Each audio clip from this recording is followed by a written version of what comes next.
Buenas noches. Les voy a pedir que miren esta imagen. Esa es la imagen del dios Jano. El dios Jano era un dios romano, el dios de las puertas. Y tenía dos caras, que una miraba para un lado, otra para la otra, porque las puertas son ambivalentes. Se pueden abrir o se pueden cerrar.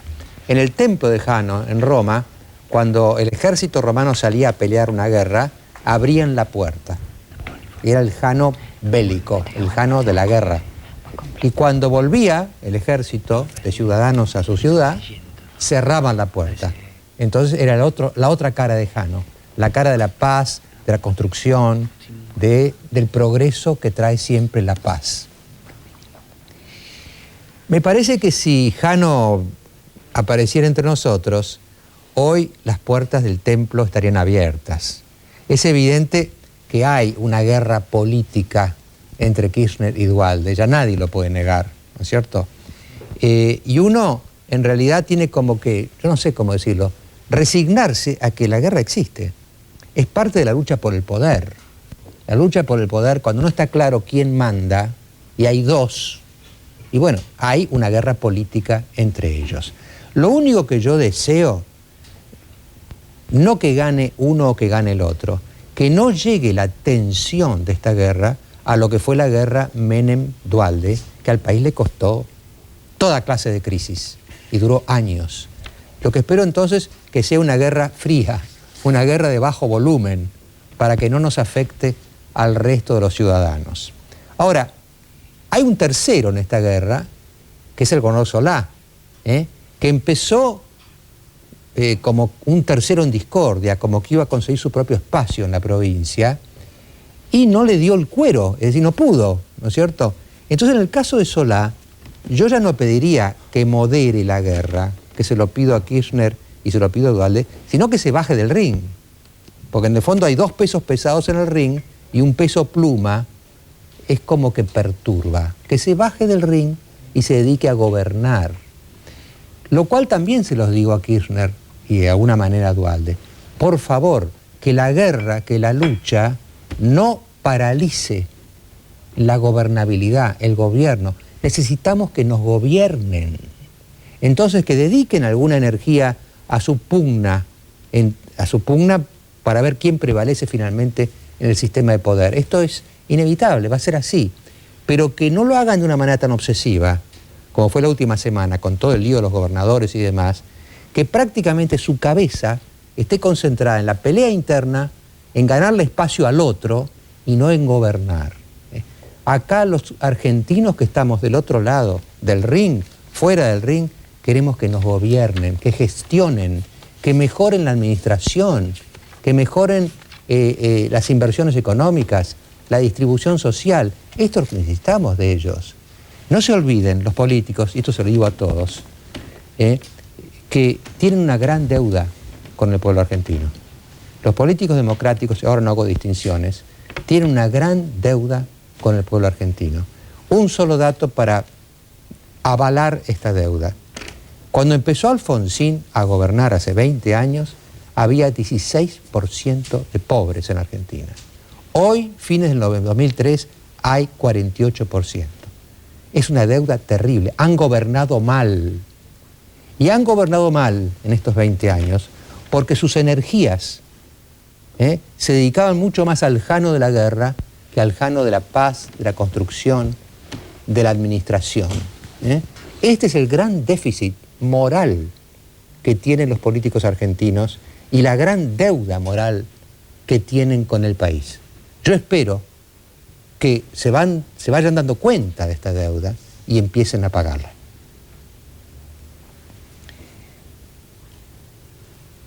Bueno, tenemos muchos temas en el programa de hoy.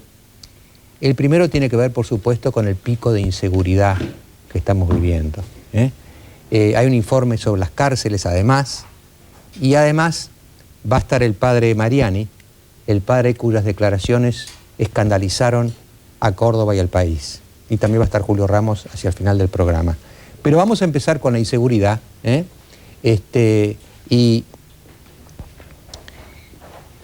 Tenemos un móvil junto a la casa de la familia Ramaro, Ustedes saben muy bien que el joven Cristian fue secuestrado, pagaron aparentemente un rescate y Cristian no aparece.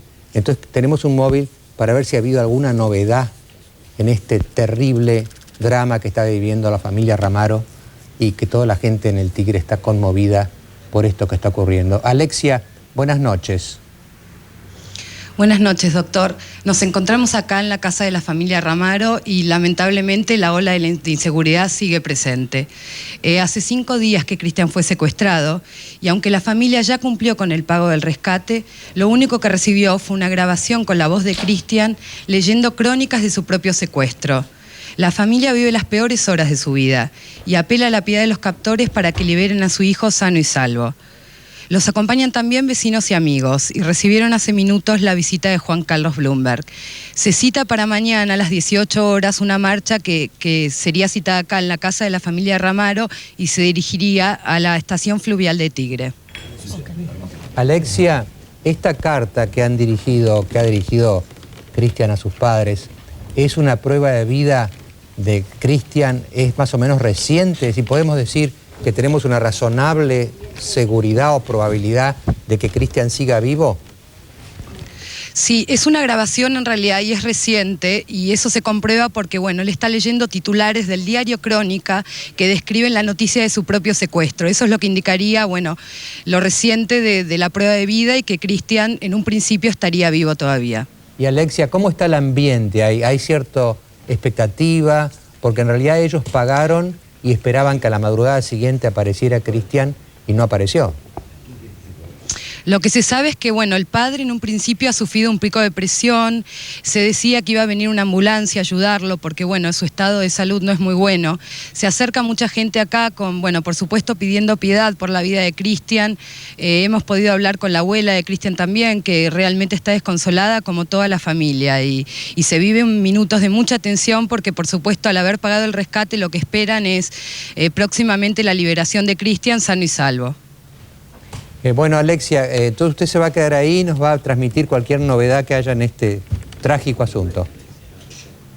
Desde ya, muchas gracias, doctor. Gracias, Alexia. Bueno, está con nosotros el ingeniero Bloomberg, aparte que también está Oscar Gómez Castañón en su carácter de periodista, además... y de víctima de la inseguridad. Y de víctima de la inseguridad, ¿no es cierto? Y también está Daniel Chiliuti, que es un periodista de la zona, que está muy interiorizado del caso Cristian. Ingeniero, usted estuvo recién con lo de... Bueno, primero buenas noches. Buenas noches a todos. Usted estuvo recién en lo de Cristian, ¿no es cierto? Sí, estuve recién, estuve el otro día, digamos, y realmente es terrible lo que está sufriendo. Uno sabe lo que ha pasado, digamos, que cada minuto son eternos, que no pasan, y lo más grave es que el padre está muy mal. El padre está con un pico de presión y está, digamos, al borde de internarlo, y eso es lo grave, y uno lo que tiene que pedirle, digamos, a esta gente que por favor lo liberen, porque eso es lo que necesitamos. De alguna manera, ingeniero, esto le trae recuerdos porque tiene puntos de contacto con lo que usted padeció. Por supuesto, imagínese, es terrible estar aguardando en un teléfono que suene, usted se desespera. Después vienen esos llamados que, digamos, siempre en la forma ustedes mismos lo transmitieron, son terribles, digamos, donde uno tiene que asimilar todo eso y de alguna manera a veces también negociar con esta gente. Y bueno, lo que yo les pido es que por favor lo liberen a este muchacho, porque ya cobraron. O sea, lo que ustedes necesitaban, que era el dinero, lo que querían, ya lo tienen. Ahora, por favor, entréguenlo. Es su deber. ¿Y por qué cree usted que no lo entregan? Bueno, porque a veces... ¿O no lo han entregado hasta ahora? Bueno, a veces sabe cómo es, cuando usted entrega un dinero, como le pasó a este señor Ortiz de Rosas, y después dice, bueno, ya dieron tanto, bueno, pedimos otra vez. Entonces le van a inventar algo, que a lo mejor ellos no lo agarraron, que fueron otros, ¿entiende? Siempre son historias... A usted lo que dice es que se pagó el viernes, no lo devolvieron porque están pidiendo más los secuestradores. Puede ser. Juan Carlos, ¿se está manejando bien el caso? Mire, ¿Se está manejando con seriedad? Yo creo que es importante que es, digamos, usted fíjese, esto es lo que nosotros fuimos a aprender en la parte de New York, que es cómo se actúan detectives especializados en cientos y cientos de casos. Lo primero que hay que prevalecer es la vida de la persona. y que vuelva. O sea, la prioridad es preservar la vida. A toda costa. Eso. Y aquí hay ejemplos de muchos y mucha gente. Vamos a examinar con distintos eso años con y mucho momentos. detalle, ingeniero. Después vamos a examinar mucho lo que usted aprendió, porque usted aprendió mucho en Nueva York en este viaje último que hizo. Pero le quería hacer una pregunta más específica sobre esto. Yo lo que veo es que en el caso suyo, usted estuvo entero, cual es una especie de milagro, pero estuvo entero. En cambio, usted me dice que el padre de Cristian está deshecho, y entonces la pregunta sería, ¿usted ve que haya alguien ahí en esa familia que digamos, sostenga el fuerte, de alguna manera? Bueno, también está la madre, ¿no? Y bueno, digamos, de alguna manera esto hay que seguir adelante y llegar a buen término, no hay otra, ¿no? Y bueno, lamentablemente yo pido por el padre, porque el padre, imagínense, está en una situación terriblemente de salud, o sea, le ha afectado, puede ser que él estaba con condiciones peores de salud antes de tener este hecho, entonces puede ser eso también, ¿no? ¿Qué semejanzas ve entre este caso, el caso Cristian y el caso Axel? Bueno, son todos casos iguales, lamentables, digamos, que no deberían ocurrir en este país, ¿entiende? Esto es lo que nosotros, las instituciones, nos tienen que proteger para que no ocurra esto, ¿entiende? La policía tiene que hacer prevención para que esto no ocurra, eso es lo importante. Hemos preparado un pequeño informe para ponernos en la gravedad del tema a través de este tape y después seguir conversando con el ingeniero Blumberg y con nuestros invitados. La ola delictiva no para y se vuelve cada vez más dramática. A casi 3 meses del secuestro y asesinato de Axel Blumberg, el caso de Cristian Ramaro vuelve a poner en pánico a la sociedad. Hijo de un empresario fluvial, Cristian fue secuestrado el martes pasado en la puerta de su casa en Tigre. Los captores pidieron $400.000 de rescate. Aunque la familia cumplió con lo pactado, el chico no aparece. Y el tiempo que pasa vuelve cada segundo más desesperante. Por favor, pido por mi hijo, a ese señor, que tiren a mi hijo, que nosotros hemos cumplido esta madrugada con lo que hemos pactado, que me lo devuelvan. Todo Tigre pide por Cristian y la familia recibió el apoyo de Juan Carlos Blumberg. Aunque el caso Ramaro es el más terrible, no es el único en este raíz de delitos que parece no tener fin. El lunes pasado, 3 hombres armados interceptaron a 2 operarios de una empresa contratada por Edenor para hacer mantenimiento y cortar conexiones clandestinas en la zona de La Matanza y Morón. Los secuestraron y les hicieron vivir un verdadero calvario. Daniel Verón y Miguel Alfaro fueron sometidos a simulacros de fusilamiento y les amputaron el dedo índice derecho a cada uno. La justicia sospecha que se trató de un acto mafioso. El martes se conoció un golpe maestro. Saquearon un edificio inteligente en pleno microcentro porteño, a 150 metros de la comisaría primera. Con documentación falsa, se alquiló el piso 11 del edificio de Tucumán 373 y el sábado por la noche se llevaron todo lo que había en 10 pisos de oficinas donde funcionan varias empresas.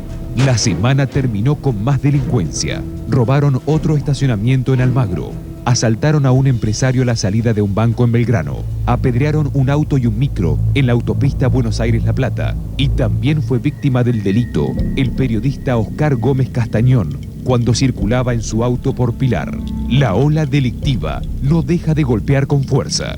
Mientras se discute si el empresario Mainardi, que mató a 2 delincuentes, actuó en defensa propia, el miedo volvió a apoderarse de los argentinos.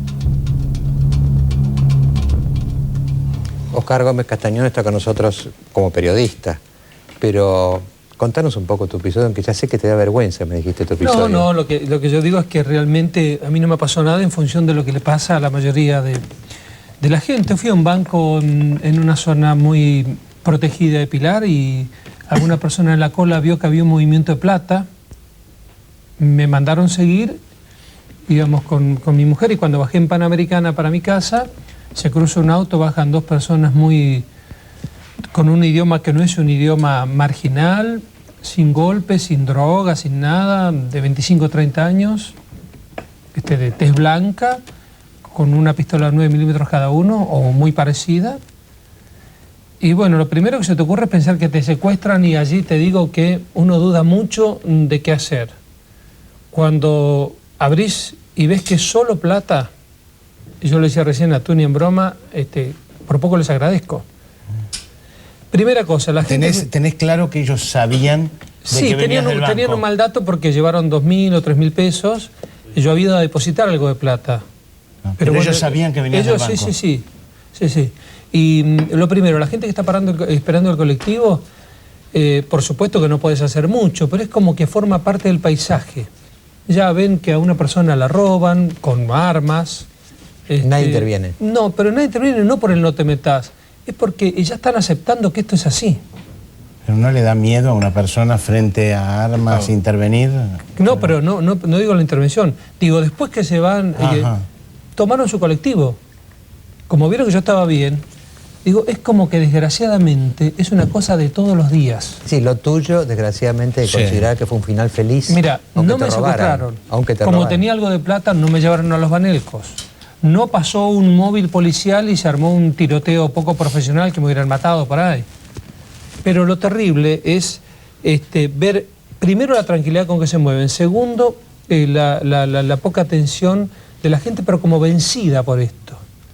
Y lo tercero, que con el dolor de Juan Carlos tenga que estar acá, casi enseñando a una sociedad lo que debe hacer, y acá debería estar sentado un súper experto del Estado, dando explicaciones, y debería haber soluciones. Ahora, Cholo, lo tuyo fue una salidera de bancos en un lugar en el que hay mucha seguridad privada, en los barrios. Pero claro, el tema es, entre la ruta y el barrio donde tenés seguridad privada, pero, Diego, es un riesgo igual que corre cualquier argentino. Nos movemos por un corredor todo lleno de garitas, ¿y qué hay del otro lado de ese corredor? Hay un 50% de gente que se la dejó de la mano de Dios y que va a ser van a ser subhumanos con el tiempo. Está bien, a mí lo mío fue de profesionales, pero yo estuve viendo archivos, estuve viendo caras, y hay chiquitos que vuelven las caras por delitos, que en un país con inclusión, estos chiquitos seguramente con colegio, con educación y con todo, no llegarían después al otro. 40% de los adolescentes entonces, no trabajan ni estudian. Esto está muy, muy complicado, porque hay un caldo de cultivo gravísimo, que no sé cómo va a terminar realmente, Mariano. Ahora, yo me acuerdo, usted también, ingeniero, se debe acordar, cuando Nueva York estaba a la miseria, era 15, 20 años, era un desastre, a todos nos recomendaban llevar un poco de plata encima. Había que llevar un poco de plata encima porque tu caso, por ejemplo, vos en el fondo estás contento de que llevabas un poco de plata encima. Si no hubiera tenido ese dinero, claro, podía haber terminado en un secuestro express, por ejemplo. Si te pones nervioso en abrirse el auto, te matan, porque mandan un mensaje, por lo que me dijeron después. Yo estaba en contra de las fiscalías, trabajan muy bien, Es un ámbito no opresivo para el que va a denunciar, es un ámbito mucho más profesional que un fiscal te atienda. Por lo menos en Pilar yo estoy muy, muy contento. Pero, digo, lo primero que te puede pasar es que con los nervios, digo, no atines a abrir el auto. Sí, bueno. Y ellos quieren dar un mensaje, el que no abre el auto es hombre muerto. ¿Entendés? Y uno sueña con una policía amiga del vecino y temida por los ladrones. Esto está todo mal, ¿viste? Creo que no hay una policía profesional y una prevención. Y si bien las penas, bienvenido, porque el que me robó a mí, si va preso ahora, va preso mucho tiempo, todavía no tienen temor de presos. Por lo tanto, que la pena sea, por ahora, 5, 10 o 15, el bajo tiene nivel una de gran condena posibilidad de que no les toque. Claro, porque no el riesgo es mínimo. Si vos tenés 5 posibilidades en 100 de que te... Primero meter presos a todos. Y después, dos por cosas, supuesto, más allá de la pena, si los agarran o no, y después, cuando hay un juicio, si los condenan o no. Condena, bueno, eso es lo más importante. Pero primero es agarrarlos. Claro. El espacio público tiene que tener un control mucho más firme, creo, del Estado. O detectar a las bandas antes de que hagan un delito. Hacer inteligencia, bueno, eso es policía profesional. Vamos a ir con el tema, estamos con la familia Ramaro, sé que está mirando el programa y está en contacto con nosotros. Y yo, ingeniero, le voy a pedir a usted, después de los auspicios, que nos explique un poco si su aprendizaje en Nueva York, porque sé que estuvo ahí, estuvo en contacto con toda la gente que cambió a Nueva York.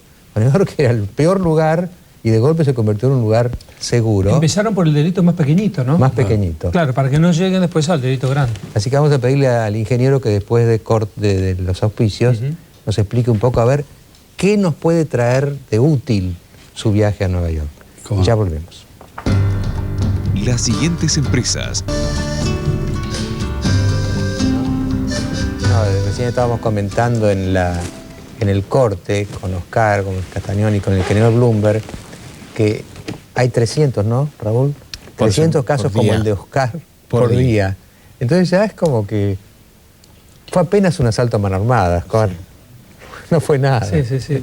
Pero es así, Sí. es así. Cualquier cosa, cualquier derivación es mucho más grave. Claro. Se ha reducido del año pasado a este, Sí. pero hay 300 por día. En lo vez de cual es tener una 43 enormidad. grados de fiebre, tenemos 42. Claro, Claro. exactamente. No, y además parece que nuestra sensibilidad se va Bueno, Anestesiando. anestesiando, Ahí está. porque solamente ya casos como el de Cristian o como el de Axel son casos Los más que nos espectaculares, llegan, porque más ya dramáticos. estamos como inmunizados ante la sorpresa, ¿no? Les quiero decir una cosa, que quiero decirles que Daniel Chiliuti, que es el periodista de Tigre que estaba con nosotros en la mesa, ha tenido un gesto muy lindo, que yo lo reconozco. Se ha retirado de la mesa porque la familia Ramaro, que está viendo el programa, nos pidió que por favor no hablara. No sé cómo lo interpretás, yo interpreto que a lo mejor Chiliuti sabe cosas que la familia puede pensar que son peligrosas. Claro, temen que algo que él pueda decir pueda entorpecer quizás la negociación, porque había expectativas en torno a posibles novedades. Es que si uno En corto habla plazo. de cómo están las cosas, daña el proceso. Los periodistas nos tenemos que meter poco, tenemos que hablar poco, como hizo el ingeniero. No tenemos que contar cuando la persona está libre. Después, además, hay que encontrar a los delincuentes. Pero hay que preservar la vida, dejarlos que negocien, lamentablemente.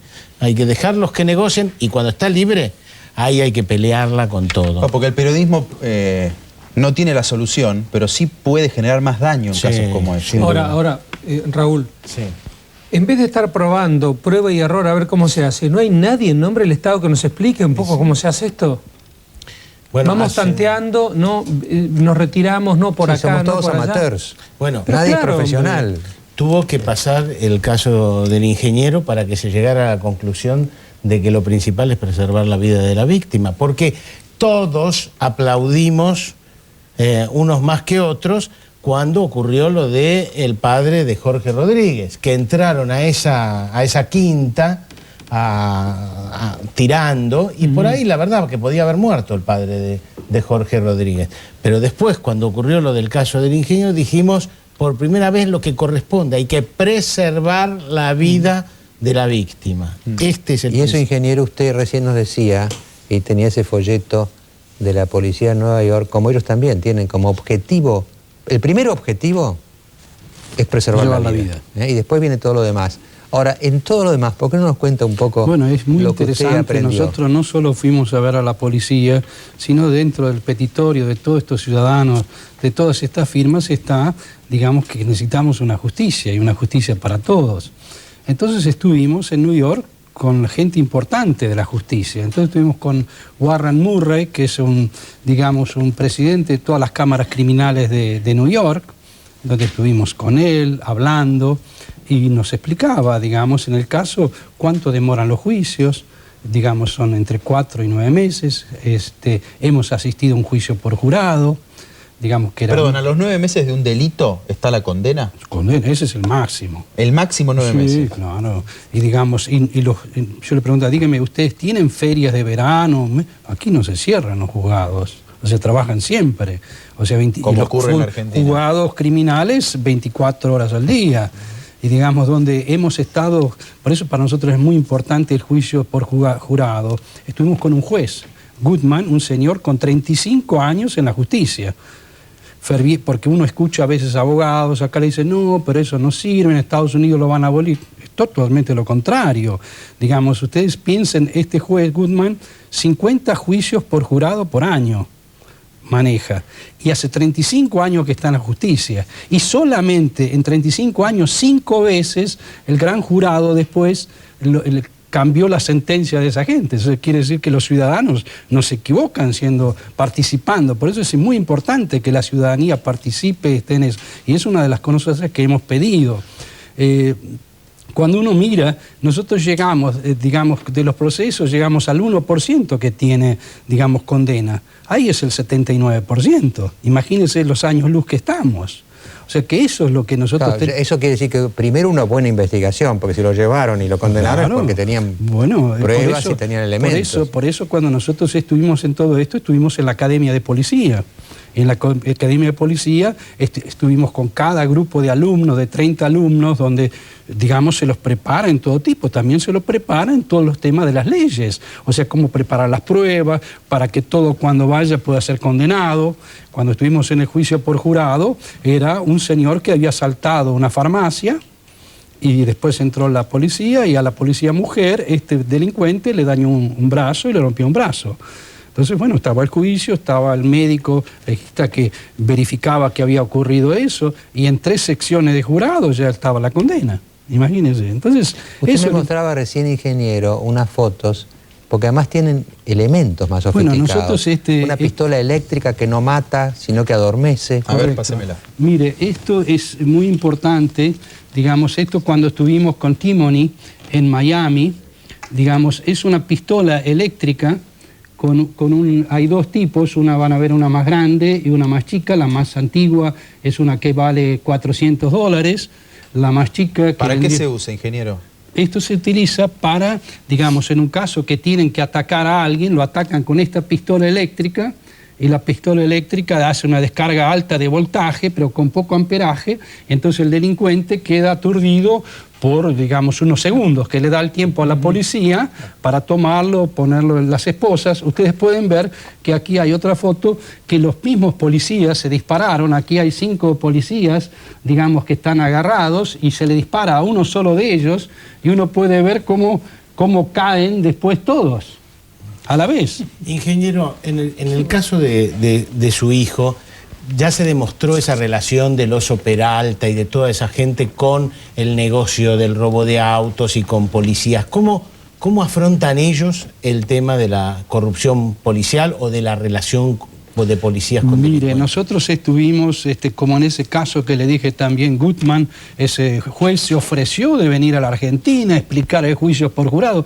Hay mucha gente muy interesada en ayudar. Estuvimos con el Manhattan Institute, y esto es una fotografía con los servicios internos de la policía, porque allá en New York había una gran corrupción. Sí. Y este señor Campisi, digamos, el jefe de esa división, también se ofreció a venir a la Argentina gratuitamente, a ayudar, a colaborar, ¿entiende? Y demostrar lo que ha ocurrido allá. Oscar, son los expertos que estás pidiendo. Claro, pero ¿por qué aquí no se acepta esa colaboración? No, sí, ahora bueno, nosotros estamos en este momento, nuestra idea, nosotros estuvimos con el jefe de policía, estuvimos, lo más importante, con este sociólogo, George Killing, con él hablando, que fue la persona que hizo todo de las ventanas rotas, de Broken Windows, y donde toda su teoría y demás, un señor mayor, digamos, un gran profesor de universidades, nos explicó en detalle, digamos, esos pequeños delitos, digamos, cómo hay que castigarlos para que no lleguen esos delitos mayores.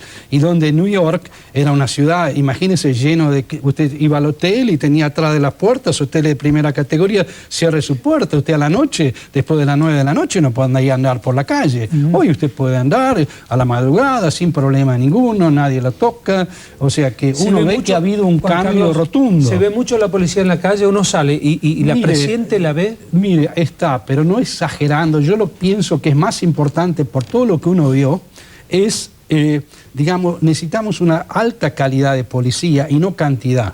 Ustedes piensen que en el circuito donde nosotros estuvimos todo un día en una comisaría de Manhattan, donde hay 3 centrales de ómnibus, donde entran 3 millones de personas por día.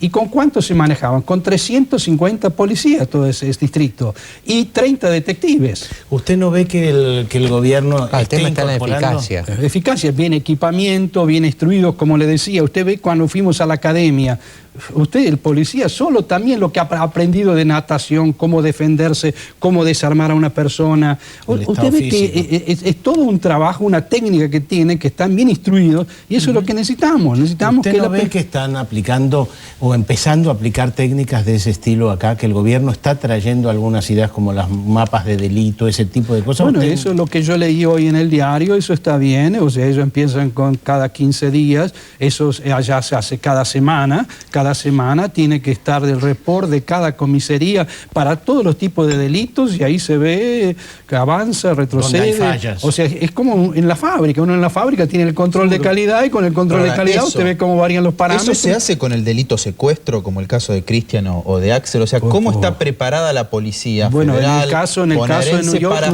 anticiparse al delito? Bueno, por eso con las bandas estas. Esto es una cosa muy importante, que la policía van a tener que estar bien instruida, pero además hacer todo este tema de la prevención. Yo pienso que están en una fase de organización, pero esto yo pienso que aquí hay que traer ayuda. Como nosotros fuimos ahora a Estados Unidos, nosotros vamos a ir ahora en fin de junio, vamos a ir a Europa y vamos a hacer lo mismo. No es que tenemos que solo pensar lo que hizo Estados Unidos, tenemos que, como hacen en Suiza, como hacen en Alemania, como hacen en otro país, ¿entiende? También tener, bueno, el primer paso es tomarlo en serio. Estamos distraídos con la pelea del espacio de poder, y que te toca a vos y a mí. Bueno, perdón, en el caso de Bloomberg, Mariano, creo que hubo también hasta una puja por allí atrás. Entró un fiscal por un lado, hablaban de la silla por el otro. Mire, lo que con mi hijo, penosa. Nosotros lo que hicimos es doloroso, ¿no? Pero a todos esos detectives especialistas de secuestros, entonces que mire, si pasa un caso así, pero digamos, ¿qué harían si saben que hay un coche? Y yo, no se lo pueden ni tocar. O sea, que todo me certifica, y yo quiero ir a fondo, yo no voy a terminar aquí. Nosotros queremos ir hasta el hueso, ¿entiende todo esto? Todos responsables, ¿entiende? Los fiscales, yo los quiero destituidos, porque nosotros no podemos permitir, ¿entiende? Gente que siga así dañando a la Argentina, a ciudadanos. Usted les contó el caso que vivieron en su familia. ¿Y qué le dijeron sobre la actuación policial y judicial? Bueno, la parte del fiscal, cuando nosotros explicamos, es horrendo, todo al revés hay que hacer. Por eso te traigo estos libros explicando cómo es y método de procedimiento. O sea, tampoco habría que hacer, como decía Colman, lo que hizo la policía en el caso del papá del Corcho Rodríguez. De ninguna manera. Porque se plantea un tiroteo que uno no sabe cómo termina. ¿Fue un error o fue una puja para ver quién se llevaba el mérito? Mire, a veces usted sabe, como yo le dije a este señor, ellos actuaron como sheriff, ¿entiende? Queriendo aparecer después en los medios, que liberaron. Imagínense, usted no puede arriesgar. Usted no puede arriesgar nada, ni un pelo de la persona que está. Retiran todo, pero después el tema es este. Si el objetivo principal es preservar la vida del rehén, todos los otros objetivos que puedan tener en lo personal o en lo institucional son secundarios. Juan Carlos, ¿cuánta importancia tiene el factor socioeconómico? Porque Estados Unidos tuvo muchos años con Clinton y después de mejora económica, y acá venimos, como contaba Mariano, cada vez peor. ¿Cuánta importancia tiene eso en la situación? Yo creo que aquí estamos viviendo una situación, se ha llegado terrible, porque en Argentina usted piense, cuando nosotros fuimos a visitar Chaco, Corrientes y mismo aquí, se mata por un par de zapatillas, se mata por una bicicleta, señor. Hemos llegado a cosas terribles, donde no de ninguna manera debería ocurrir, y estamos, mucha gente padeciendo falta de trabajo. O sea, esto es... ¿Sabe? A ver, le reformulo la pregunta de Colman. Uno mira diferentes estudios sobre el tema del crimen y existe una asociación muy fuerte entre desempleo, desigualdad, pobreza y delito. Es decir, cuando todo esto sube, sube el delito. La pregunta es, si uno no resuelve esto, difícilmente va a bajar el delito de forma estructural en la Argentina. ¿Sabe qué pasa? Yo no soy un especialista, yo puedo dar como ciudadano mi opinión, pero digamos, uno recoge cuando viaja y habla con gente especialista, uno ve y dice, bueno, ¿por qué aquí en Latinoamérica hay este problema grave, digamos, de pobreza y también de problema de inseguridad y demás? Y usted tiene otros lugares como el África, que digamos hay pobreza y no hay ese problema de inseguridad. Entonces hay otros factores también que agregan, como son, que es muy importante y que todos los ciudadanos tenemos que luchar, que es con el tema de la droga. Y eso es lo que está en toda Latinoamérica. Y eso es un flagelo terrible que como ciudadanos tenemos que luchar y tenemos que ponernos a combatir eso. Esto está tremendamente interesante. Yo le voy a pedir, ingeniero, que si se puede quedar con nosotros, porque ahora el equipo de investigaciones de Hora Clave hizo una investigación, no dudo en llamarla terrible, sobre ciertas grietas de corrupción que hay ya no en la calle, sino en el servicio penitenciario, en la cárcel. Tanto que ese informe le hemos titulado Cárceles S.A. ¿no? Es un enorme negocio que gira en torno a las cárceles. Hemos hecho una investigación muy a fondo. Le vamos a pedir a nuestros invitados que se queden para comentarlo con nosotros y después del corte iniciamos ese informe.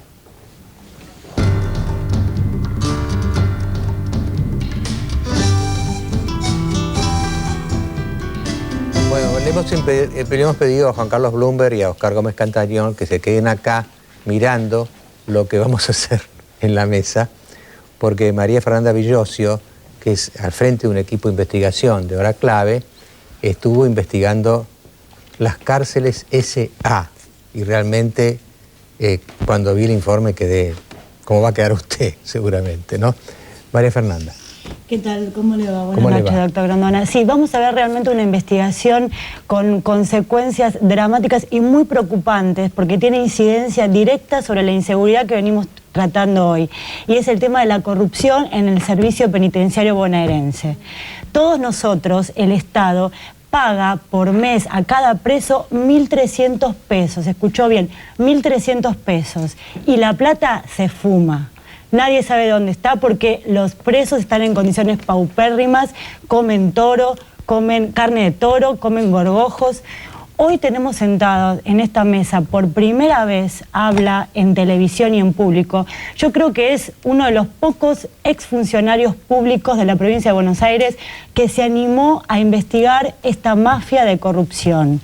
Así le fue porque está amenazado de muerte, está con custodios y por primera vez da la cara aquí en Hora Clave. Si quiere, vemos primero el tape y el informe y después conversamos con él. Bueno, me parece que no dijo el nombre. Juan Manuel Casolati. Muy bien, estamos bienvenidos, señor Casolati. Vamos a ver un informe impresionante. Cárceles Sociedad Anónima.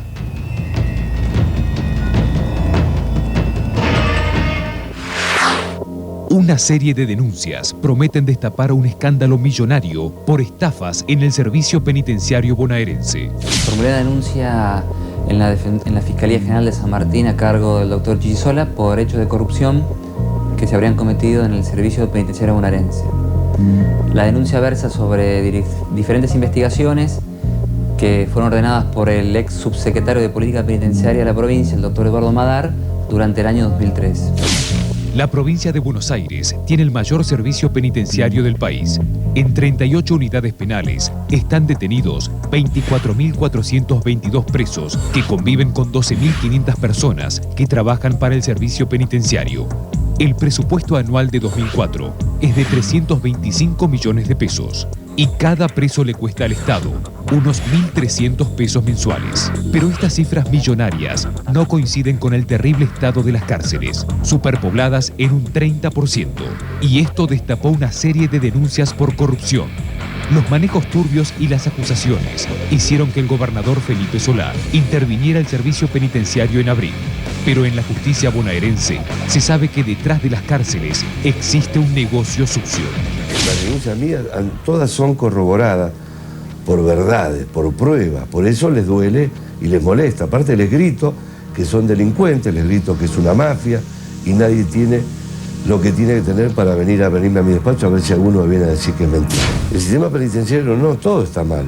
Hay un gran sector que es lo que se llama la mafia penitenciaria, que es lo que son los que torturan y los que están corruptos, los que viven, ¿no es cierto?, robando el dinero del Estado y transforman todos los servicios en provecho propio. Bueno, hoy la situación del sistema penitenciario carcelario de la provincia de Buenos Aires, debe calificarse prácticamente como explosivo, lo cual lo pone al borde del colapso. En esta mega causa por corrupción, fiscales, expresos y otros representantes coinciden en afirmar que los delitos no los cometen los internos, sino aquellos que tendrían que cuidarlos y rehabilitarlos para volver a la vida en sociedad. Tuve una mayoría de la unidad penitenciaria de la provincia de Buenos Aires. Todo el servicio penitenciario corrupto. El jefe penal hasta el encargado que te abre la puerta. Se roban toda la comida. ¿Cómo es el sistema, el operativo para que ellos, la gente del servicio penitenciario, se robe la comida? Y como vos vas a comprar un supermercado, por ejemplo. Entrar a la carnicería, cargar la bolsa, no le paga a nadie y te va a tu casa. Si a ellos no lo revisa nadie. O sea, estamos hablando de una bolsa de comida, si querés hablar de camiones también. Los camiones entran y salen como entran, llenos. Si ven un camión cargado, vas a ver que bajando media red y el camión se va lleno. O sea, y muy inteligente no hay que ser que el camión es para el servicio penitenciario. Eso se vuelve ahí para la calle. No llega nada, nunca. En la unidad 24 entran 4 camiones por semana. De los 4 camiones, pienso que debe quedar un camión para el servicio privado. O sea, para dar de comer a los pibes que están en campo. Como mucho. O sea, para toda la semana, ¿no? Está hablando de 1.000 y 1.500 personas. Los casos de corrupción, corrupción en distintos aspectos. Corrupción individual practicada por X, fulano, mengano. Corrupción estructural por un sistema organizativo absurdo. Un esquema funcional que realmente era totalmente ineficiente. Casos de corrupción por el abuso de compras en directo. Todo esto no puede haber ocurrido sin la complicidad de jefes de unidades o sin la complicidad fundamentalmente de la conducción de la fuerza, de la plana mayor o de los responsables, por ejemplo, de hacer las compras. El caso de la comida no es el único nicho de corrupción en el servicio penitenciario, pero sí el más dramático y el que más dinero mueve. En la gestión anterior, el Estado gastó 11 millones de pesos en la compra de carne a casi 6 pesos el kilo. Pero según las denuncias, los 380 gramos diarios de carne que por ley todos los días debe consumir un preso nunca llegan.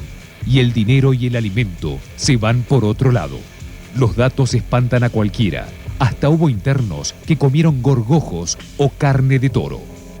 Los mismos presos armaban como una especie de canasta VIP, familiar VIP, sí, que se la llevaban algunos, las mejores cortes, las mejores verduras, las mejores frutas, se las llevaban a miembros del servicio penitenciario. Eso los agentes, sí, el personal superior de cada unidad. Pero esto lo puedo decir con todas las letras porque tenemos el caso de Mar del Plata, donde hay 3 procesados por esta situación, donde había como una especie de un servicio de catering que repartían las casas de determinadas personas. Para que allí familiares de los mismos les hagan pedidos de alimentos, carne vacuna, víveres secos, víveres frescos, etc. El personal regresaba, se fraccionaban los alimentos y los mismos eran trasladados a las viviendas de estos oficiales superiores. Estamos hablando de 180 kilogramos de carne vacuna a la semana, más una importante cantidad de verduras, frutas, hortalizas, víveres secos, como bidones de aceite, huevos, etc. Cuando llega la carne, por ejemplo, empiezan los carniceros a cortar. Se hace en bolsa, ¿cierto? O sea, para los jefes, para su director, para su jefe penal, su director, y otro jefe y otros cargos ahí, se hacen bolsas, las mejores carnes se las llevan ellos, con su verdura y su fruta, la cual nosotros no la vemos. Después siguen cortando y la otra parte, ¿quién se la lleva? Los perros.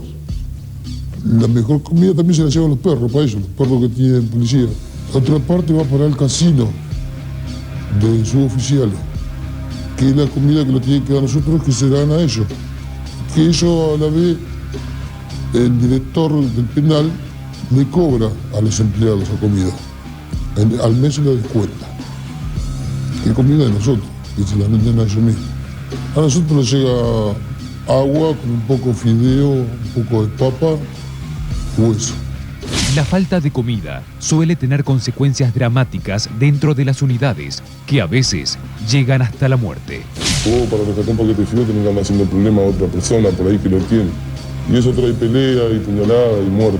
El 90% de las peleas que hay en un penal vienen por el hambre. Es seguro eso. Vos, por ejemplo, vas a pedir un churrasco y te dicen que te van a subir un camión, te van a cagar palo y te van a llevar a la unidad 29. ¿Y eso pasa? Sí, que pasa, claro que pasa. ¿Cuál es la unidad 29? Máxima seguridad, en el Che Romero. O sea, vos le estás tocando el bolsillo en pedir un churrasco más para el pabellón. Por esa comida que a los presos no les llega, el Estado, además, pagó importantes sobreprecios. Nosotros estábamos pagando el año pasado 5 pesos con 85 centavos, creo que es la cifra, el kilo de carne.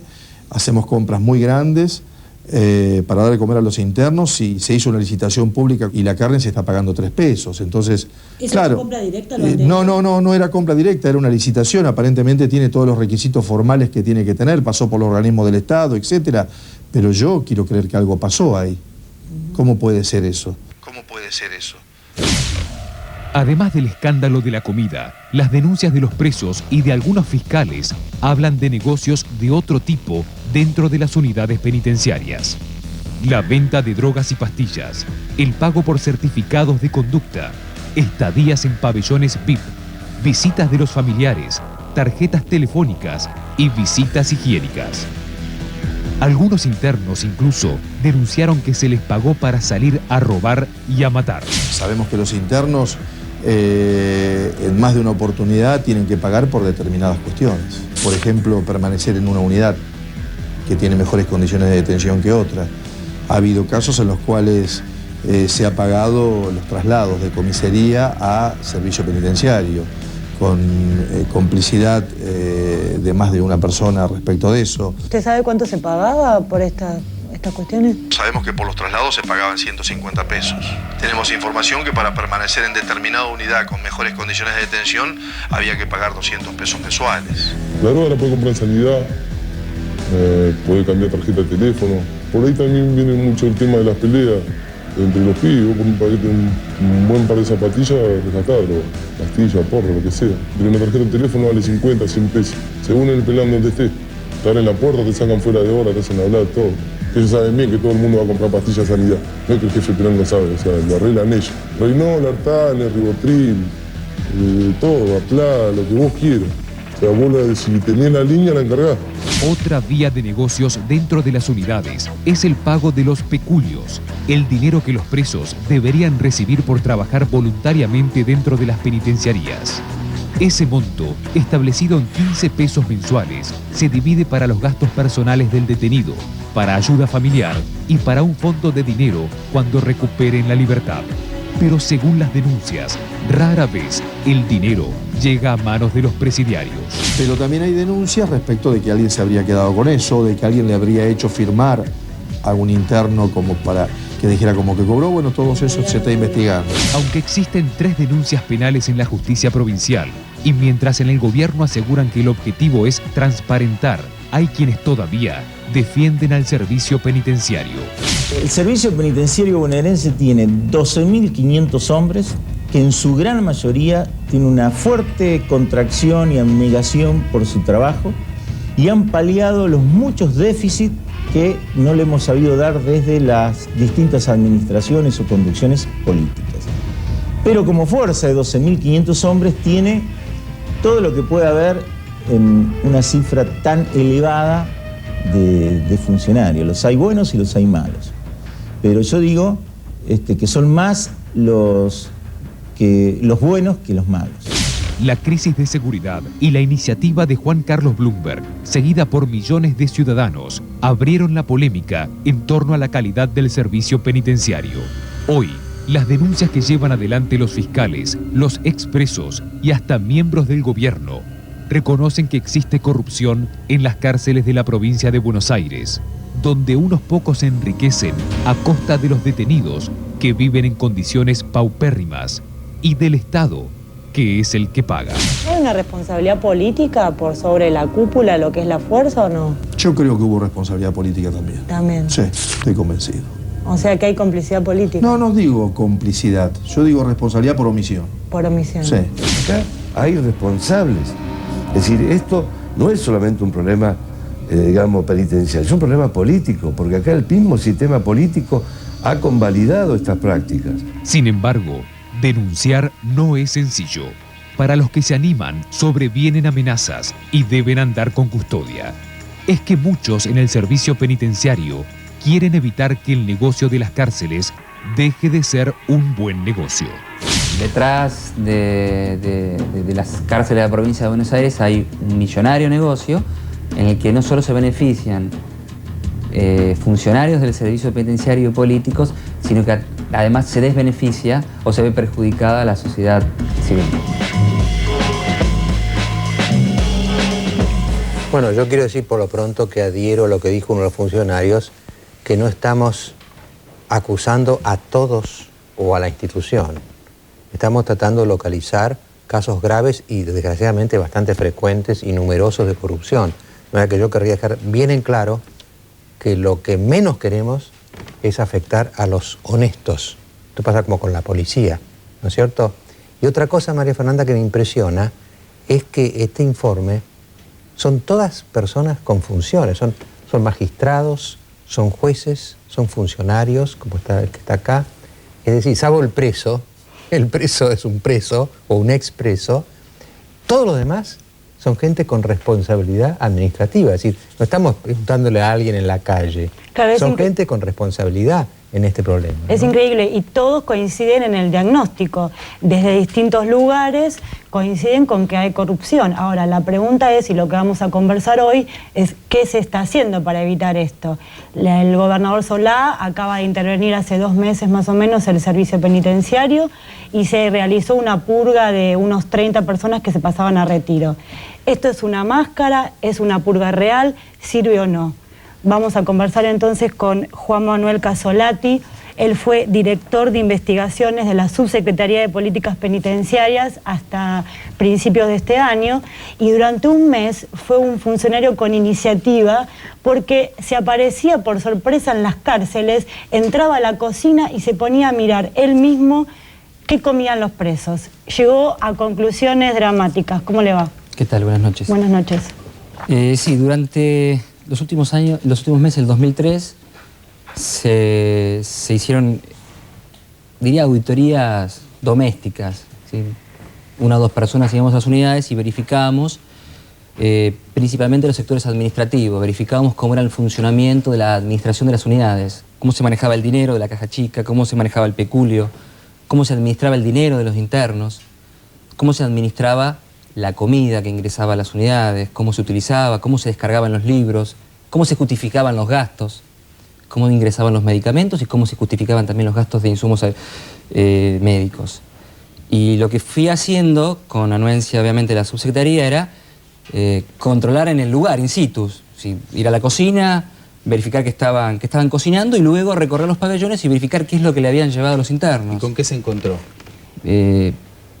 La primera visita en la unidad de Campana, en la anterior gestión de Campana, me encontré que lo que me mostraban en la cocina era una cosa, lo que me mostraba el oficial, hay un oficial siempre en las unidades que le lleva al jefe de la unidad el menú del día, era totalmente diferente a lo que comían los internos en los pabellones. El día ese que fui a Campana se trataba de polenta aguada, incomible, sin carne, no habían repartido la fruta. Sin embargo, en los depósitos había... O sea, hay un desvío de todo de esos alimentos. ¿Qué es la runcha, Casolati? ¿Por qué no le explica a la gente? Para que se entienda, dentro de lo que es los insumos alimentarios, yo lo describí así: el Estado compra una vaca y al interno le llegan los huesos. Desde la compra de la vaca hasta que llega a los internos, hay un montón de funcionarios, un montón de integrantes de la fuerza, funcionarios de la jefatura del servicio, de las propias unidades, que le van sacando pedazos a esa vaca, hasta que cuando llega la comida para los internos, se convierten en huesos. La runcha es algo que conoce todo el mundo en la provincia de Buenos Aires. Es más, yo diría que está, desde el punto de vista consuetudinario, está legalizado. La runcha es la bolsa, lo describen bien las personas que hablaron, los 2 exinternos. Es la bolsa que se llevan los jefes de unidades. Los jefes, no solo el jefe de unidad, sino los jefes de depósito, el jefe de talleres. Son aproximadamente 10 personas o 15.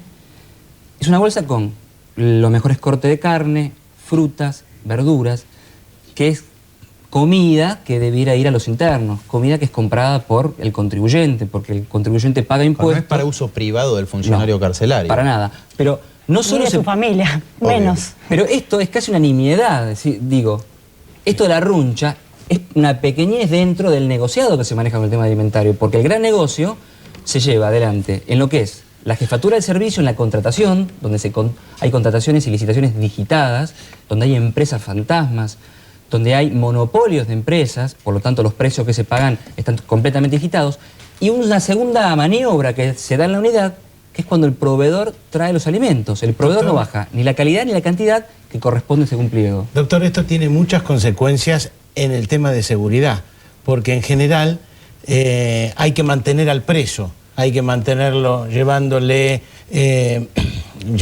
comida, medicamentos de afuera, le llevan droga, medicamentos, todo, le llevan, y eso hace que la banda afuera siga robando para mantener el preso. Sí, pero más allá de eso que usted dice... Espere, vamos a ir a un corte porque me están haciendo señales, pero quiero decir el siguiente, seguimos con el tema, en el próximo bloque vamos a incorporar después al ingeniero Blumberg y a Gómez Castañón, y también hay un segundo tape que vamos a mostrar, que son las casas de funcionarios del servicio penitenciario. Vamos a mostrarlo después del corte.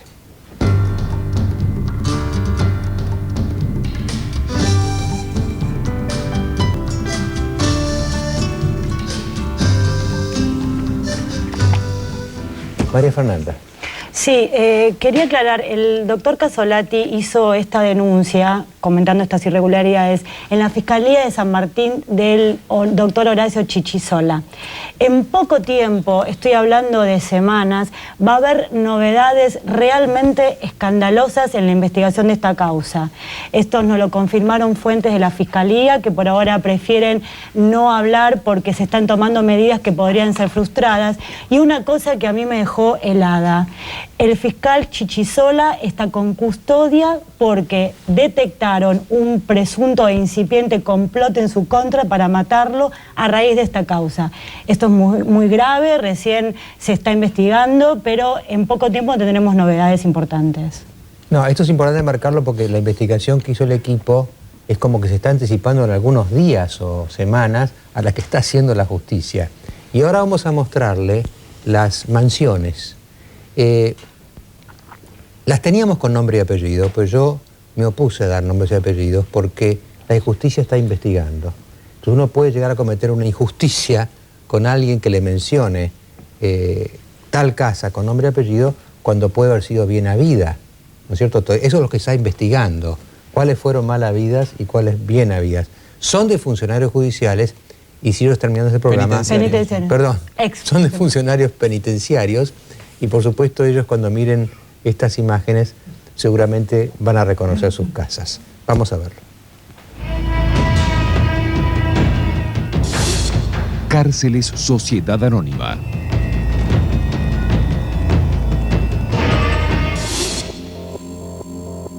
Las mansiones de los ex jefes del servicio penitenciario bonaerense. Las denuncias de corrupción dentro del servicio penitenciario de la provincia de Buenos Aires descubren un negocio millonario. La plata que el Estado envía para las cárceles sigue otro camino. ¿Dónde está el dinero? ¿Cuánto gana un jefe de unidad, por ejemplo? Un jefe de unidad según el grado que tenga, pero está entre 2.000 y 3.000 pesos aproximadamente. Nosotros tenemos entendido que hay algunos que tienen casas realmente suntuosas que quizás no se corresponden. Sí, los estamos investigando. Sí, sí, yo las he visto. La intervención pasó a retiro a 25 miembros de las penitenciarías bonaerenses. Algunos ex jefes viven como reyes en mansiones de la ciudad de La Plata. Curiosamente, esas casas están a pocos metros de la escuela de cadetes del servicio penitenciario bonaerense.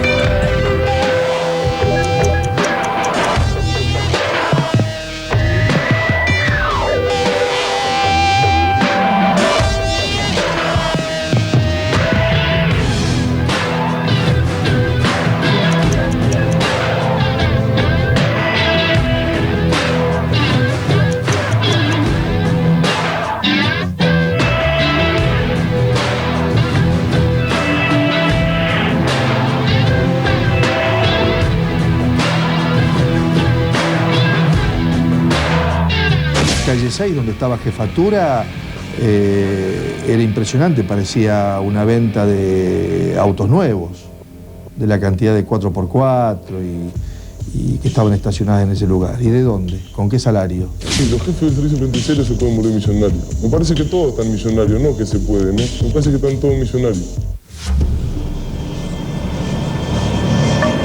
Una pregunta que tengo para usted, doctor Casolati. Dado lo que decía María Fernanda de las amenazas y que uno de los altos funcionarios en todo este asunto está con custodia policial, ¿usted no tiene miedo? ¿Tiene familia? Tengo familia, tengo 2 hijas y sí, siento miedo. Pero no solo siento miedo de aquello que pueden hacer a quienes yo denuncio, sino también siento miedo por algunos hechos concretos que parecieran simbólicos pero son concretos, de parte del mismo gobierno de la provincia de Buenos Aires. Y le digo para graficarle, le doy un ejemplo. Cuando se hace cargo el doctor Di Rocco del Ministerio de Justicia, yo estaba con custodia porque se había dado el caso del interno Castro Nuevo Céspedes, que había denunciado que le habrían ofrecido matarme a mí y al doctor Maroto. Estaba con una custodia. Lo primero que hizo el ministro de Justicia al hacerse cargo, el actual ministro de Justicia del Ministerio, fue sacarme la custodia. Recuerdo que se me explicó que era para los efectos de racionalizar los gastos.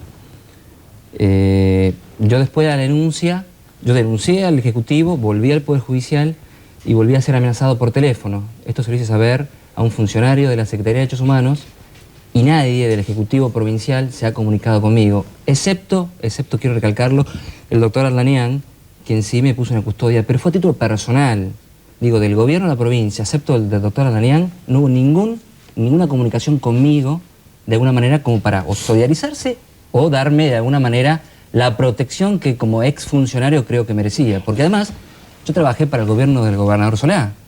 De alguna manera, y esto lo digo respetuosamente, yo compré el proyecto de transparencia administrativa y trabajé de acuerdo a eso, conforme a ese proyecto. Muchas veces se comenta esta práctica que no sé si es tan habitual, por eso le quiero preguntar. Presos que salen a delinquir en connivencia con las autoridades de las cárceles y que vuelven a dormir y que luego reparten el botín o en realidad se lo dan a aquellos que los dejaron salir. ¿Esto ocurre? Yo conozco algún caso en la cárcel de Olmo y han salido en los medios, pero ¿es habitual esta práctica o no? Yo no sé si es habitual o si es sistemático como sí lo es la corrupción en las cuestiones administrativas. Que ocurre.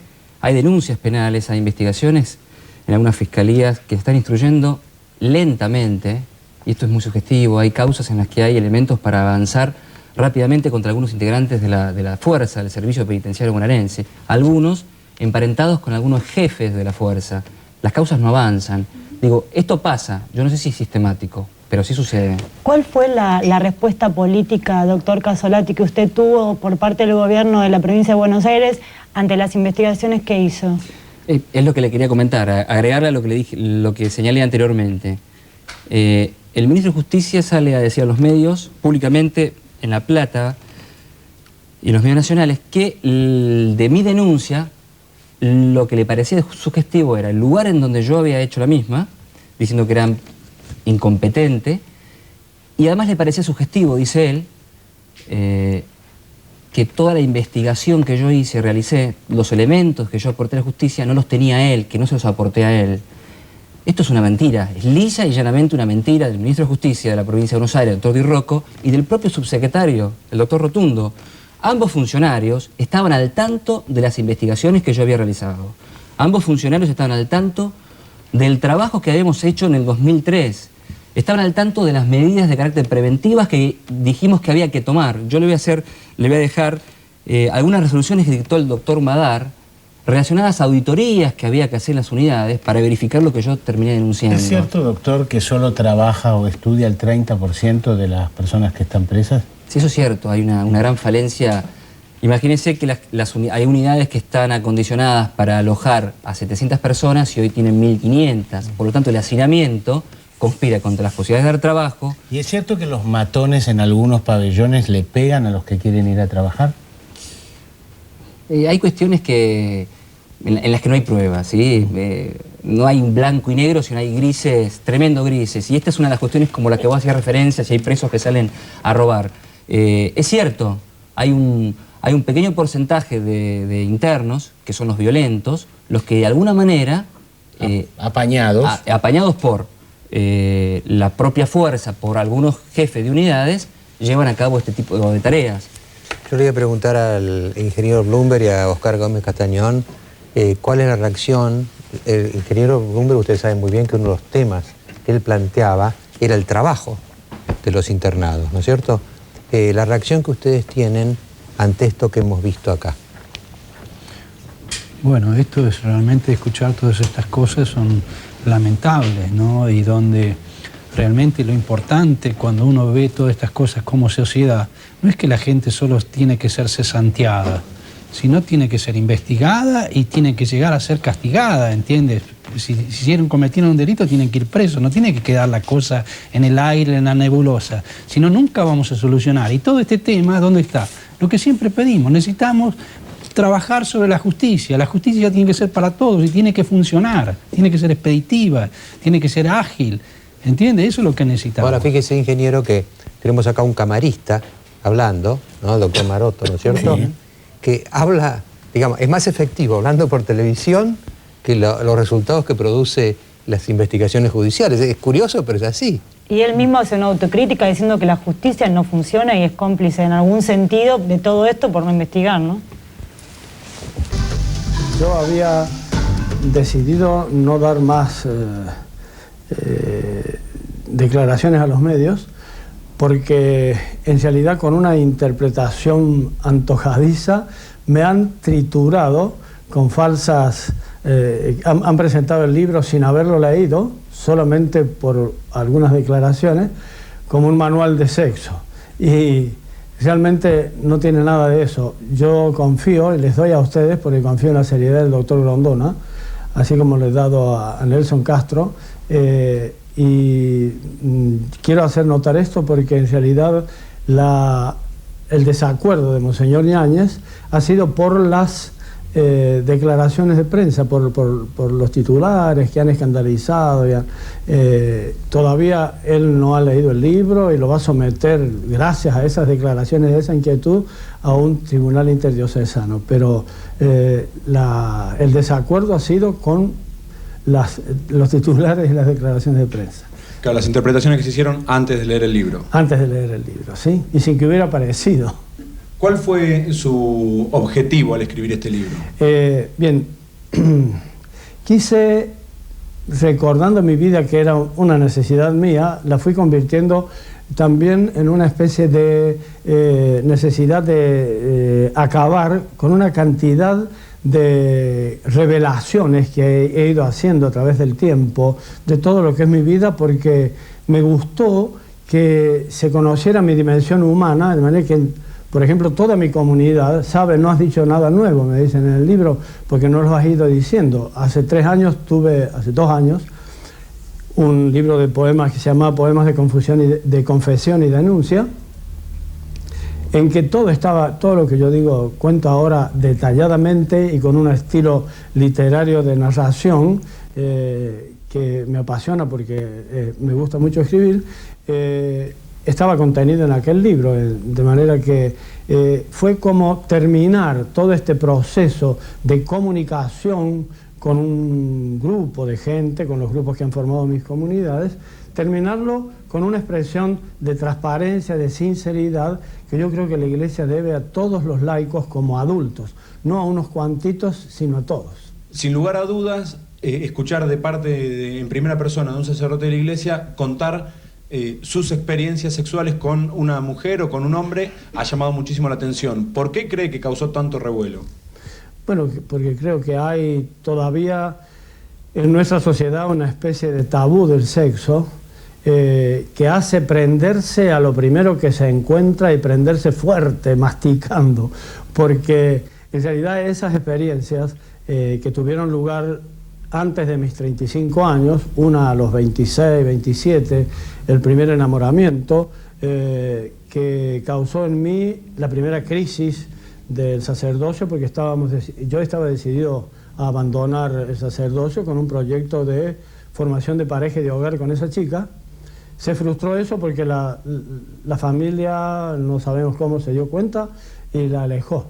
La llevó a otra provincia, a otra ciudad, le hizo emprender una nueva vida y ella creyó que yo había sido el causante, diciendo que ella era mi tentación. No fue así, pero después lo supe. De manera que eso se frustró Y como yo había vivido eso con mucho sentido de culpa, recomencé aliviado, pensando que Dios la había alejado, y no todos esos manejos, tomé mi vida sacerdotal.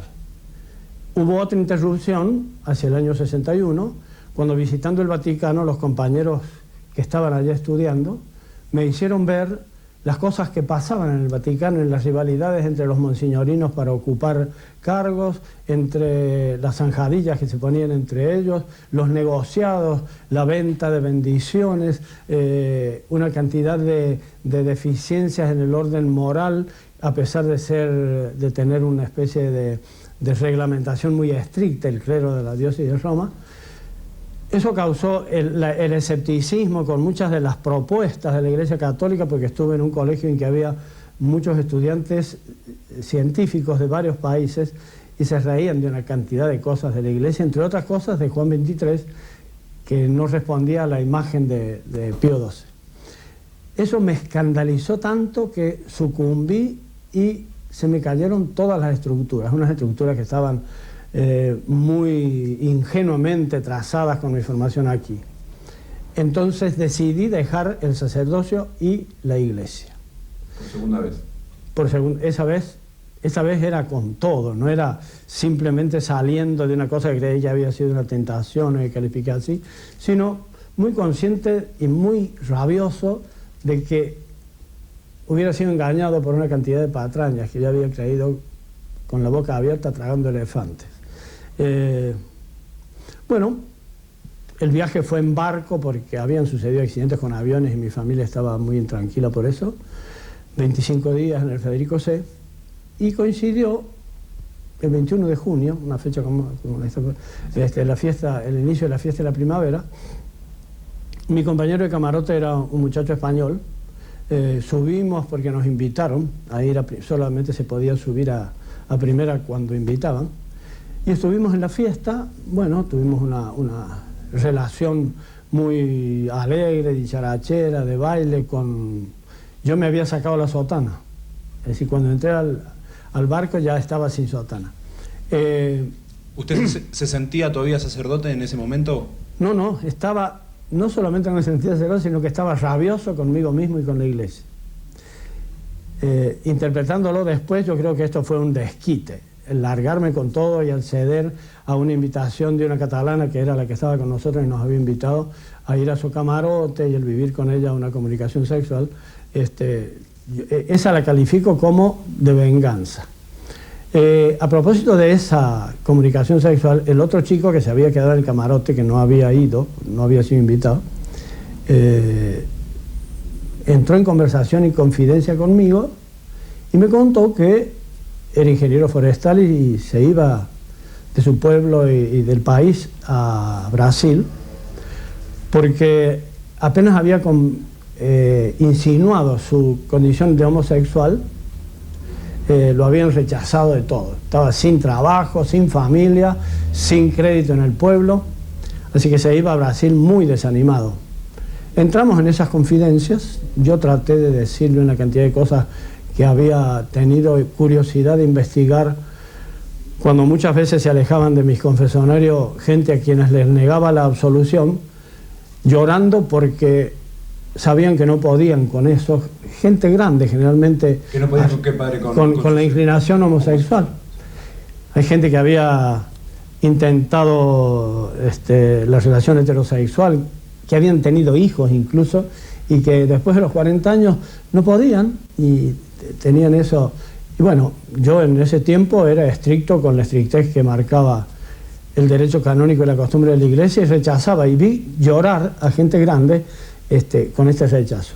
Entonces me puse a leer, en mis manos cayó un libro, Sexualidad Humana, de un comité interdisciplinario nombrado por el episcopado norteamericano, que todavía tiene actualidad. Allí vi muchos argumentos científicos y escriturísticos y empecé a investigar. Entonces traté de levantarle el ánimo a ese chico con todo eso. Eso fue durante 20 días. Bueno, la cuestión es que en una oportunidad él, que no había tenido ninguna relación homosexual, me dijo: ¿por qué no intentamos? Ya que vos tienes esta claridad de de que esto es una tendencia? ¿Por qué no intentamos así? Yo pruebo y veo si realmente es nada más que una imaginación. Bueno, y llegamos a un cierto nivel de caricias y de contacto de cuerpo, y él estaba muy inhibido y yo estaba muy inhibido a pesar de haber pensado, y resultó frustrante. Es decir, después conversamos y nos dijimos que en realidad eso no podía ser en ese ambiente, con esas inhibiciones. Bueno, pasó eso, ese chico quedó en Brasil, tuve noticias varias veces de él, llegó a conseguir una pareja estable homosexual, se tranquilizó, y eso sirvió en mi vida para tener una gran apertura, con la que yo creo que he sacado grandes mochilas a homosexuales y lesbianas que han venido a contarme la tragedia parecida a la de él, de rechazo de tantos confesionarios y de discriminación. Y quiero decir otra cosita, desde los 35 años en que sucedió eso del barco con este chico, yo me animo a hacer un desafío a que alguien muestre o manifieste que he violado mi celibato sacerdotal. Porque me entusiasmé tanto con el nuevo concilio y la nueva dirección que tomó la Iglesia, que activamente me puse en un sacerdocio de lucha, descubrí una cantidad de secretos, fui feliz absolutamente en el sacerdocio.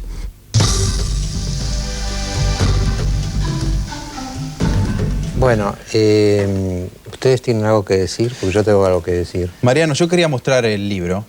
Creo porque trae el mensaje que estaba en las palabras de Mariani. Sin tapujos, la vida de un cura. La foto de Mariani con la sotana y la foto de Mariani de civil. Aquí en la tapa del libro, como él manifiesta también en sus opiniones, está esa ambigüedad con la que tuvo que convivir durante una buena parte de su vida sacerdotal, ¿no? Mariano, yo no tengo conclusiones sino preguntas. ¿Por qué un sacerdote no se puede enamorar? ¿Por qué un sacerdote no se puede casar? ¿Qué es lo que explica esta regla, llamémosla así? Bueno, yo tengo mi respuesta, pero en la mía está abierta a otras miles de respuestas. Yo veía dos cosas en este caso. Digamos, desde el punto de vista en que he sido formado, ¿no? Pecadores somos todos, Raúl. Es decir, unos pecan en una cosa, otros pecan en otros, pero en la idea de la Iglesia no es que hay gente que no sea pecadora. Entonces, que este sacerdote, que tiene 77 años, 2 veces en su vida haya pecado, entre comillas, sexualmente, digamos, es previsible que pequemos. Unos por una cosa, otros por otra. ¿Por qué no puede vivir enamorado, llamémoslo así, y ser sacerdote al mismo tiempo? Ahí está el otro punto, ¿no? Yo lo que disiento con el padre Mariani es en esta cosa. Primero, que cometamos pecados, que pueden ser sexuales o no, pues hay muchos pecados mucho más graves que los sexuales, ¿no? Yo la opinión que tengo es que no, lo que está mal es proclamarlo. Es decir, supongamos que yo he cometido muchos pecados en mi vida y que yo los presento casi como algo heroico. Entonces ahí se confunde, sobre todo los feligreses, porque le dicen, miren, lo que yo hice, no estoy muy arrepentido de lo que dije. Por ejemplo, vos tenés las confesiones de San Agustín, que pecó como loco, pero cuando las confiesa es para arrepentirse públicamente. Entonces el tema para mí es si vos, siendo sacerdote naturalmente, podés proclamar en un libro, en muy diversos programas, lo que hiciste, como pidiendo comprensión, porque eso en la tradición católica configura el pecado de escándalo. Es decir, que vos confundís gente con lo que estás contando. Entonces, los pecados, para nada me escandaliza que ser enamorado, para nada me escandaliza, porque... ¿Pero por qué está prohibido? Eso bueno, ese es el otro tema. Es el problema. El otro tema es así, es el tema del celibato. Sí. ¿No? El tema del celibato es un tema muy serio para discutir, porque el hecho que la única iglesia de las judeocristianas en general tienen el celibato, ni los protestantes con sus pastores, ni los ortodoxos con sus popes, ¿no es cierto?, o los maronitas, o los judíos con sus rabinos, tienen el celibato. Entonces, yo creo que es lícito discutir, además el celibato no es un dogma, no es un dogma como la Trinidad, digamos, es un tema de disciplina eclesiástica, viene del siglo IV, pero que eventualmente podría discutirse y cambiarse. Lo que yo le objeto al padre Mariani es que más que ser, digamos, un disidente, sea un rebelde, no es lo mismo. Es decir, si yo, por ejemplo... Ahora es un rebelde, ¿no viste? Que reivindicó después su compromiso, su renovado compromiso después de los 35 años.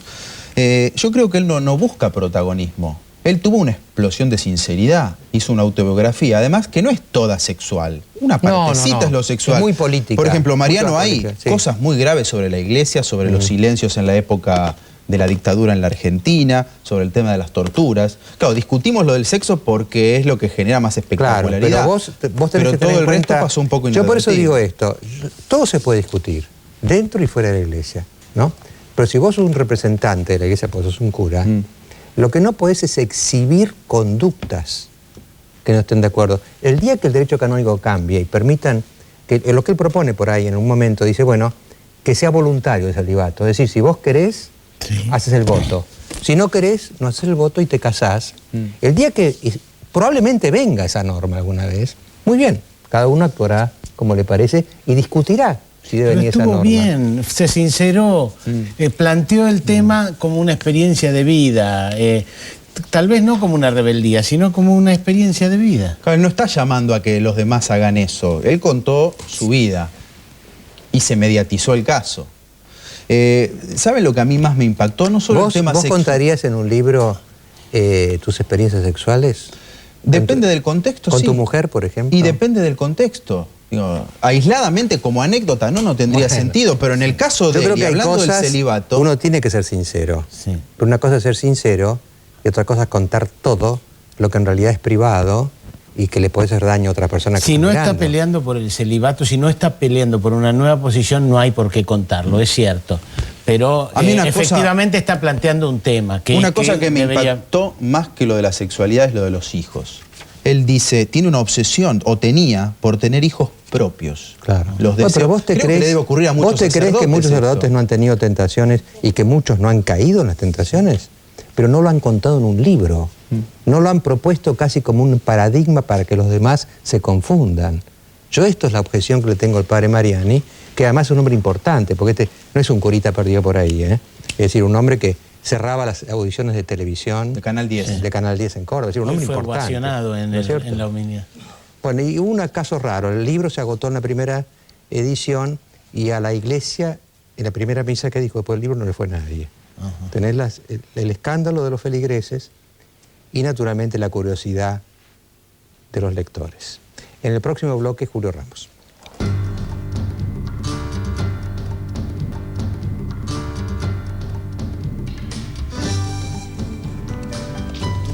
Usted sabe que Julio Ramos es uno de los periodistas más sagaces de la Argentina, un observador muy agudo y penetrante.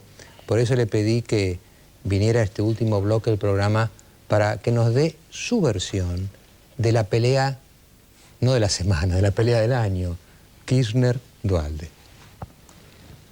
Bueno, Mariano, en estos escasos minutos con que me dejas siempre al final, pero vamos a hacer... Te dejo al final porque sos la frutilla del postre, Julio. Vamos a ser claros, dejémosle algo pequeño a la gente. Nosotros, en periodismo lo habíamos dicho el viernes y se confirmó el fin de semana. La ley de coparticipación, esto de cuánto le corresponde a cada provincia, no es en absoluto lo que le interesa al fondo. Al fondo no le preocupa porque es una cosa de argentinos si yo le saco más a Mendoza y le doy a Tucumán o le saco más a La Rioja y le doy a Jujuy. Es una cosa de los argentinos, arréglense. Lo que el fondo quiere es lo que se llama ley de coparticipación fiscal, que si ustedes la quieren... Responsabilidad fiscal. Que si ustedes la quieren traducir a un lenguaje más limpio, más claro para la gente, es ley de responsabilidad de gobernadores y hasta presidente de la nación de ir preso si violan lo presupuestado. Es una ley tan revolucionaria que yo honradamente no creo que vaya a salir. O sea, que no se le vaya la mano con los gastos y con el endeudamiento. Que no se le vaya la mano desde ya, pero si se le va la mano, está sujeto a intervención federal, su provincia, si fuera la provincia, y está sujeto a la ley penal, o sea, es un delito. ¿Y es una defraudación? Viene a ser como una defraudación. Como una defraudación. ¿Y Kirchner está dispuesto a que se vote eso y Duhalde no, o cómo es? Hasta ahora lo que Kirchner quiere es eso. Ajá. Y lo que Duhalde discute eso. Pero esto lo han envuelto en una discusión sobre la ley de coparticipación, que es cierto que le interesa a Felipe Solá, porque a él le aumentaron los sueldos en el orden provincial, tiene un déficit de 400 millones de pesos. Felipe Solá pelea por la cuestión técnica. Duhalde y Kirchner están adelantando una pelea que la van a tener en el 2006. De eso le quería preguntar. ¿Qué discuten? Discuten la plata de la provincia, el liderazgo del PJ, el control de Buenos Aires, el armado de listas para el 2005, la candidatura a gobernador del otro año. No, discuten la plata y el poder político. No el poder de la provincia de Buenos Aires, sino el poder del país. Acá hay un fondo que puede usted calcularlo entre 1.800 y 2.400 millones de pesos, que no es poco, son 800 millones de dólares, que se forma con el 10% de lo que le sacan a todas las provincias. Y Kirchner lo quiere manejar porque le interesa, políticamente cree que su futuro está en dominar eso. Y Duhalde también cree que su futuro está en dominar eso. Pero eso, repito, es segundo orden, porque si ahora, se aprueba la ley... Julio, es segundo orden, pero claro, evidentemente esa ley sería revolucionaria. Pero yo lo que te pregunto es esto. Vos viste, todos vimos, lo que le costó al país la pelea Menem-Duhalde. Es decir, hay un costo enorme, porque se desvían energías que deberían ir al gobierno a la pelea. ¿Puede pasar algo así con Kirchner y Duhalde ahora? No, porque están inevitablemente obligados a coincidir en la elección de diputados el año que viene. O sea, ¿cuál es la impresión que uno recoge entre periodistas y entre gente que está bien en el tema? Duhalde siente que se equivocó, pero Duhalde sabe... ¿Se equivocó al elegir a Kirchner? Sí. Pero no tenía otra. No sé si no tenía otra, pero se sabe que se equivocó. Entonces, él lo va a pelear eso en el 2006, o sea, cuando se empiece a hablar de la candidatura presidencial. Pero no lo puede hacer ahora, porque ha sucedido otro hecho político, porque, te repito, hay toda una prensa que se avanza mucho en las cosas de arriba y no la de abajo. La unión de Mauricio Macri y Ricardo López Murphy es un hecho fundamental en la política, porque Macri en la capital y López Murphy en la provincia le pueden hacer una cantidad de diputados, lograr una cantidad de diputados enorme, si va, por ejemplo, Cristina Kirchner a pelearse con Chiche Duhalde. Dividen un voto. Y en la capital federal, no te olvides que puede estar Cristina Kirchner, puede estar Lilita Carrió y puede estar Zamora, que renueva la candidatura. Pero divididos van a sacar más votos todavía. ¿Cómo?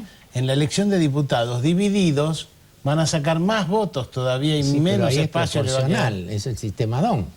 Si usted los pone muy divididos, a uno que se lleve mucho, eso es lo que hace que sea impensable pensar hoy que a esta elección de diputados...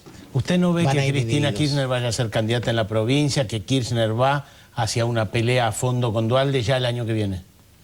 Yo creo que se van a amagar, pero van a terminar acordando. No pueden arriesgarse a dividir de nuevo el voto cuando va a haber casi una figura excluyente en la provincia y en la capital federal. Por eso, si no, no vamos a creer que es cierto la de las encuestas de 82% y todo ese tipo de cosas. Pero ahora, Julio, usted dice que a ninguno de los dos le conviene la ruptura, pero si uno mira este año de gobierno, lo que ve es que recurrentemente hay crisis y cada vez van un poquito más lejos.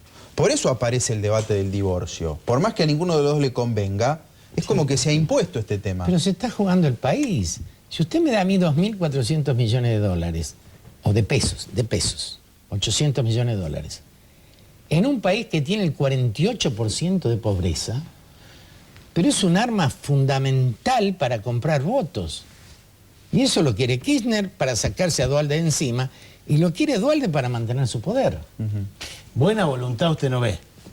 Digamos, Kirchner tiene mala voluntad y Duhalde tiene mala voluntad. O sea, no hay cuestión de voluntad, cada uno juega sus intereses. No, digo, usted no cree en que quieren gobernar bien, utilizar mejor. No hay bondades en este momento en la política. Cuando Kirchner le aumenta 150 pesos a cada empleado nacional, que son pocos los empleados nacionales, menos de 1.000 pesos, sabe que automáticamente destroza todas las provincias.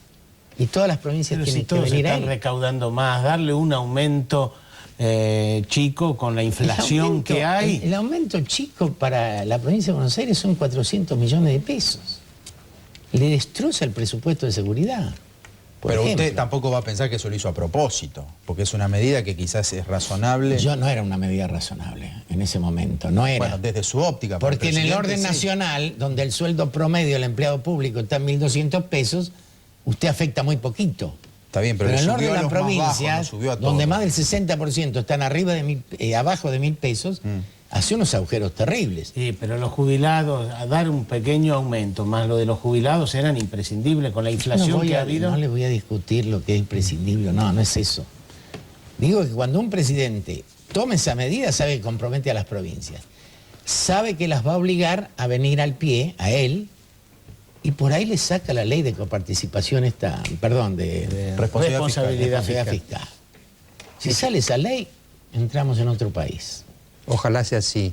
Julio, yo coincido con vos en esto, que es un poco lo que dije al principio del programa. Yo sé que es inexorable la pugna Kirchner-Duhalde, porque, como decís vos, es la lógica del poder. No es que sean buenos o sean malos, es que el lugar es para uno y son dos. Así que esto viene. Lo único que yo deseo, lo que yo te preguntaba a vos, y espero, es que no traiga dos consecuencias como trajo en su momento la crisis Menem-Duhalde.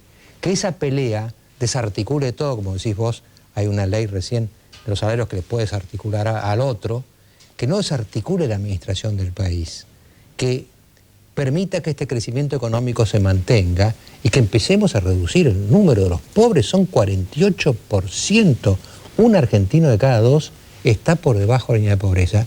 Y entonces el segundo deseo mío es que se peleen por la noche y gobiernen de día.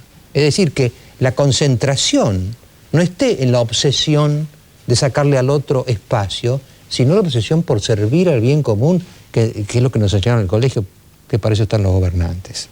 Te agradezco mucho, Ojalá, Julio. Mariano, porque es cierto, que la política vaya a afectar la economía sería grave, porque la economía tendrá algún problema y todo, pero no está tan mal. Es mucho más grave hoy día el problema político. ¿Le cuesta decir que está bien?